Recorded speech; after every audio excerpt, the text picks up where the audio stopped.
সাম্প্রদায়িক সম্প্রীতি ও মানবিকতার এক অনন্য নজির গড়ে নির্বিঘ্নে সম্পন্ন হলো উত্তরবঙ্গের ঐতিহ্যবাহী ৮২তম হলদিবাড়ি হুজুর সাহেবের মেলা, যা এক রামিয়া ইসালে সওয়াব নামেও পরিচিত।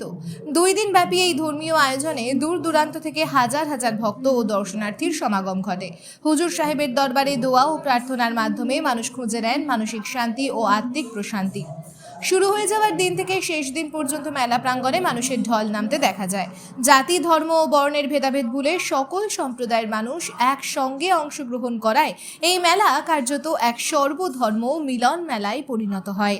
ভ্রাতৃত্ব, সৌহার্দ্য ও সহাবস্থানের এই চিত্র এলাকা জুড়ে ছড়িয়ে দেয় সম্প্রীতির বার্তা। প্রতি বছর ফাল্গুন মাসে এই মেলার আয়োজন হলেও এই বছর পবিত্র রমজান মাস থাকায় মেলার দিন 1 মাস এগিয়ে আনা হয়। পশ্চিমবঙ্গের পাশাপাশি আসাম ও বিহার থেকেও বহু পুণ্যার্থী ও দর্শনার্থী মেলায় উপস্থিত হন। সকলে হুজুর সাহেবের দরবারে ফুল দিয়ে শ্রদ্ধা জানান এবং নিজেদের পাশাপাশি বিশ্ববাসীর মঙ্গল কামনায় দোয়া প্রার্থনা করেন। মেলার শেষ দিনে বিশ্ব শান্তি ও মানব কল্যাণের বার্তা দিয়ে আখেরি মোনাজাত পরিচালনা করেন আসাম ও বাংলার গদ্দিন শিন পীর শাহ সুফি সৈয়দ খন্দকার নুরুল হক রুমি হুজুর। তার মোনাজাতের মধ্য দিয়েই ধর্মীয় ভাব গাম্ভীর্য ও সম্প্রীতির আবহে এবারের মেলার পরিসমাপ্তি ঘটে। Bureau news ABN 24x7 Haldibari.